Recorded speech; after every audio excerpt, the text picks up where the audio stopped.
ظلم کی ڈیفینیشن یہ ہے کہ میں ایک مثال سے بات سمجھاتا ہوں, پھر کھوپڑی شریف میں انشاءاللہ آئے گی. لوگ نا مولویوں کو بیوقوف سمجھتے ہیں. کیا سمجھتے ہیں؟ بیوقوف. ہم بیوقوف ہوتے نا تو ہمارے اتنے بچے نہیں ہوتے, سمجھ رہے ہو, ہماری اتنی بیگمات نہ ہوتی. بیوقوف آپ لوگ ہو جو ان کی باتوں میں آ گئے ہو, اپنی خوشیوں کو بھی برباد کر دیا, خاندانوں کو بھی تباہ کر دیا. سب سے زیادہ محبت مرد کو عورت سے ملتی ہے. آج ڈپریشن کے لیے کیا کچھ ڈپریشن ختم کرنے کے لیے کیا کچھ نہیں کیا جا رہا. قرآن کیا کہتا ہے کہ جعل لکم من انفسکم ازواجا لتسکنوا الیہا, اللہ نے تمہارے لیے بیوی کو بنایا تاکہ تمہیں سکون ملے. سکون ڈپریشن کی الٹ ہے کہ نہیں ہے؟ تو نیچرلی جو انسان کے سکون کے لیے جس مخلوق کو پیدا کیا گیا مرد کے لیے, وہ کیا ہے؟ عورت ہے. سمجھ میں آ رہی ہے بات کہ نہیں آ رہی ہے؟ تو جو اسی سے دور بھاگ رہا ہو یا غیر قانونی طریقے سے حاصل کر رہا ہو, جس سے ڈپریشن بڑھتی ہے. لوگ کہہ سکتے ہیں ہماری تو اتنی گرل فرینڈز ہیں. دیکھو, گرل فرینڈ آپ کے ساتھ رہنے کی پابند نہیں ہوتی, وہ کسی بھی وقت مارکیٹ سے شارٹ ہو سکتی ہے. وہ ڈپریشن کم نہیں, ڈپریشن بڑھانے کا ذریعہ ہے. جبکہ بیوی کو چھوڑنے کا اختیار اللہ نے مرد کو دیا ہے, عورت اپنی مرضی سے جا نہیں سکتی ہے. تو یہ جو احساس ہے نا مرد کو کہ یہ میری ہے, جب تک میں طلاقیں نہیں دوں گا, خلا کے پیپر پہ سائن نہیں کروں گا, یہ کہیں جا نہیں سکتی, اس کا جانا انلیگل ہوگا. یہ چیز مرد کے لیے سکون کا ذریعہ بنتی ہے. اب یہ پتا ہے کہ میری ہے یہ, ورنہ آپ کو جب پتہ ہی نہ ہو کہ اس کو وسیم اچھا لگ رہا ہے, کبھی غفار اچھا لگ رہا ہے, گرل فرینڈ میں تو یہی ہے نا. تو یہ تو خودکشیاں کر رہے ہیں جا کے, گرل فرینڈ بوائے فرینڈ والے دیکھ لو جا کے آپ. عورت کو بھی جب یہ احساس ہوتا ہے کہ میں کہیں جا نہیں سکتی, سوال پیدا تو عورت تو پابند ہو گئی نا, اس کو کیسے سکون ملے گا جب اس کے پاس ایک دوسرے مرد کا آپشن ہمیشہ کے لیے ختم. اس کو بھی اب نبھا کر کس کے ساتھ کرنا ہے پتا ہے بھائی, اب میرے مقدر میں کون ہے, یہ ہے. اب اس کو بھی یہاں سکون ملے گا جب آپ کے پاس آپشن ہوتا ہے نا. دیکھو بوفے میں جا کے ٹینشن کے علاوہ کچھ نہیں ہوتا. آدمی کہتا ہے بریانی کھاؤں یا کباب کھاؤں یا میں وہ کھاؤں, ابے بٹیر کھاؤں, کیونکہ کل پشاور والوں نے بٹیر کھلایا مجھے. پشاور میں نے چپلی کباب دیکھا گول قسم کا. میں نے کہا بھائی یہ چپلی کباب بڑا اچھا بنتا ہے نا وہاں, تو یہ ڈیزائن کیوں چینج ہو گیا؟ انہوں نے کہا یہ ایسا ہی. میں نے کہا یار آپ لوگ نے نا کراس بریڈنگ کی ہے چپلی کباب کے ساتھ. یہ کراس بریڈنگ کے نتیجے میں ایسا چپلی کباب وجود میں آیا ہے, ورنہ چپلی کباب کو تو کہتے ہی چپلی اس لیے کہ چپل کی طرح ہوتا ہے نا, وہ ایسے چپٹا ہو. فارمی مرغیوں کی نسلیں چینج ہو گئی, ہر چیز کی چینج ہو گئی, کباب کی بھی نسل بھی. اس کو میں نے کہا شامی کباب کے ساتھ کراس بریڈنگ ہوئی ہے اس کی, یا کوفتے کے ساتھ لگ رہا تھا مجھے, کیونکہ نہ پورا چپٹا تھا نہ کوفتے کی طرح گول تھا, بیچ کی کوئی. تو یہ کوفتے کے ساتھ کراس بریڈنگ کے نتیجے میں وجود میں آئے. ذائقہ بہرحال اس کا وہی تھا. ابھی کراس بریڈنگ میں خالی شکل چینج ہوئی ہے, اگلی نسل میں چپلی کباب کا ٹیسٹ بھی چینج ہو جائے گا. تو میں نے کہا یار جو روایتی کھانا ہے نا پشاور کا, اس کو تو ویسے ہی رہنے دو میرے بھائی.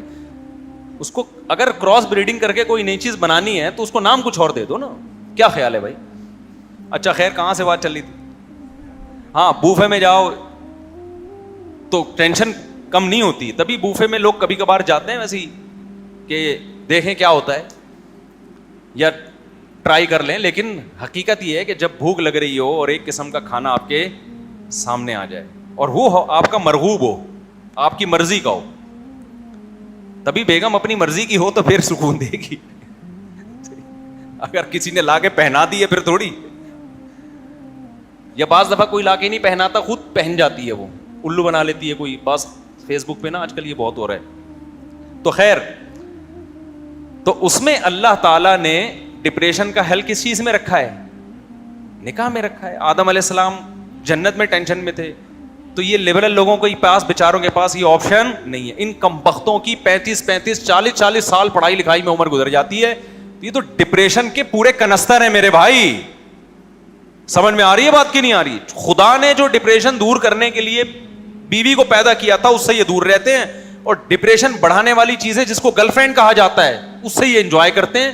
تو یہ تو میں تو اس پہ, یہ لوگ جب آتے ہیں نا میرے پاس کہ ٹینشن, میں کہتا ہوں ابھی تو زندہ کیسے بھائی, تجھے تو مر جانا چاہیے. نیچر سے بغاوت کرنے والا کبھی سکون میں نہیں ہوتا. پھر انسان کو ایک ٹائم پہ اولاد چاہیے, بیٹے بیٹیاں چاہیے, وہ نہیں ملے وہ 100 دفعہ کہے گا کہ میں ٹینشن میں نہیں ہوں, لیکن حقیقت میں کیا ہوگا؟ وہ ٹینشن میں ہوگا. دیکھو ایک خاندانی بات کرتا ہوں, اللہ کرے سمجھ میں آ جائے. ڈپریشن یہ بڑی عجیب بیماری ہے, کسی نفسیاتی ڈاکٹر سے پوچھیں آپ, وہ بتائے گا آپ. ڈپریشن کا اظہار نا, لوگ بعض دفعہ لوگوں کو خود نہیں پتا ہوتا ہم ڈپریشن کے پیشنٹ ہیں, حالانکہ وہ ڈپریشن کے پیشنٹ ہوتے ہیں. دیکھو بعض دفعہ انسان کو بخار ہوتا ہے لیکن وہ سمجھتا ہے کہ میں دھوپ کی وجہ سے میرا ماتھا گرم ہو رہا ہے. تھرما میٹر لگائیں گے تو پتہ چلے گا بھائی یہ دھوپ کی وجہ سے نہیں ہے, یہ ٹیمپریچر آپ کا اندر کا بڑھ گیا ہے. تو اسی طرح کسی سمجھدار کے پاس آپ بیٹھیں گے نا تو وہ آپ کو بتائے گا کہ یہ جو آپ کے اندر ایب نارمیلٹی ہے نا, بلا وجہ ہنس رہے ہیں, بلا وجہ اوور ایکٹنگ کر رہے ہیں, بلا وجہ مشہور ہونے کا شوق, ہر چیز میں ٹانگ اڑا رہے ہیں, آگے گھس رہے ہیں, یہ بھی بہت دفعہ, میں نہیں کہہ رہا ہمیشہ, بہت دفعہ ڈپریشن کی وجہ سے ہوتا ہے. جب انسان کسی ٹینشن میں ہوتا ہے تو ایب نارملٹی والی کیفیات ہوتی ہیں اس کی, وہ کچھ ہٹ کے کام کر رہا ہوتا ہے. آپ کو بعض لوگ بہت خوش نظر آئیں گے, یعنی ایسے خوش نظر آئیں گے کہ وہ اتنا خوش کوئی ہوتا نہیں ہے, حقیقت میں وہ ڈپریشن کے مریض ہوتے ہیں. وہ بتکلف ہنسنے کی کوشش کر رہے ہوتے ہیں بات بات پہ, کیونکہ ان کو ٹینشن نے اندر سے ڈیمیج کرنا شروع کر دیا ہوتا ہے. ان کو ہنسی کا کوئی موقع ملے نا تو وہ نارمل نہیں ہو رہے, تو بہت زیادہ ہو رہے ہوتے ہیں, وہ ہنس رہے ہوتے ہیں. تو بہت سارے مختلف اظہار ہیں. یعنی تو آج کی دنیا میں اکثریت, اگر میں حلفیہ کہوں نا, اکثریت ڈپریشن کی مریض ہے, تو میری یہ بات غلط نہیں ہو. نارمل میں نے صرف علماء و بزرگوں میں ہی دیکھے, معذرت کے ساتھ, یہ دینداروں میں دیکھیں, ورنہ ہر جگہ کہیں نہ کہیں تھوڑا سا کھسکاوا ہوگا. ٹھیک ہے, پورا سیٹ, آپ لوگ کے علاوہ کی بات کر رہا ہوں, یہ جو بیان سن رہے ہیں ان کے علاوہ, تھوڑا سا کہیں نہ کہیں سے فرما جو فریم ہے نا وہ تھوڑا سا آڑا ترچھا ہوگا. وجہ کیا ہے؟ نیچرل لائف ہی نہیں ہے. جو تمیز کی ایک زندگی تھی, بالغ ہوتے نکاح کرتے, بیوی ہوتی, بچے ہوتے, صحیح ہے نا, پھر کمانے کی فکر کرتے, دنیا کو مسافر خانہ سمجھتے, مرتے ہوئے لوگوں سے عبرت حاصل کرتے. بھائی جو کما لیا ٹھیک ہے, نہیں کما لیا تو پہلے زمانے میں ایسا ہی ہوتا تھا, کسی کے پاس پیسہ آ گیا, کسی کے پاس نہیں آیا تو نہیں آیا, تو وہ کہہ رہے چلو یار ہم غریب ہی ہیں, ہمارے غریب خانے میں کبھی تشریف لائے, بس یہ کہہ کے انجوائے کرتا تھا لائف کو. اب تو بھائی ایسا پاگل ہو گئے ہیں یار, دیواروں اینٹوں سے ایسا دل لگا لیا ہے, جس کے پاس پیسے نہیں ہیں وہ دنیا کا ناکام ترین انسان ہے, وہ اس کی ٹینشن میں جائے گا. جس کے پاس دولت آ گئی وہ شو مارتے مارتے ہی نہیں تھکے گا, کیونکہ جب عزت ذلت کا معیار دولت ہے. کل میں کسی سے پاس بیٹھا ہوا تھا, میں نے کہا یار آئی فون زیادہ اچھا ہے یا سیمسنگ؟ کوئی ماہر تھا, ماہر فونیات, تو جو جس فیلڈ کا ماہر ہوتا ہے نا میں اس سے نالج بہت لیتا ہوں.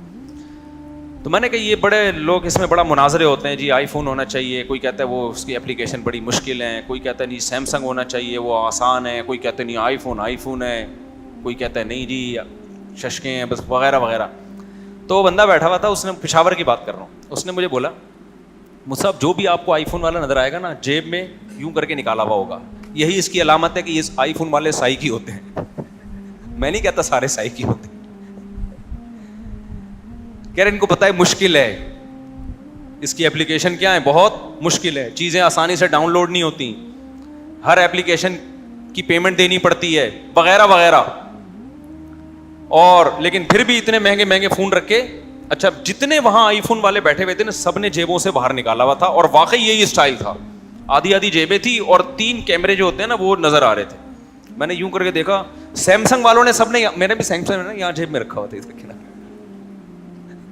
میں ان کی بات سے اتفاق نہیں کرتا, بہت سے لوگوں کو, مجھے کیا پتا بھائی موبائل میں آئی فون اچھا ہے یا سیمسنگ اچھا ہے, کچھ لوگوں کے لیے آئی فون ہے, کچھ کے لیے سیمسنگ ہے, یعنی اینڈرائڈ ہے, تو وہ تو ایک الگ بحث ہے.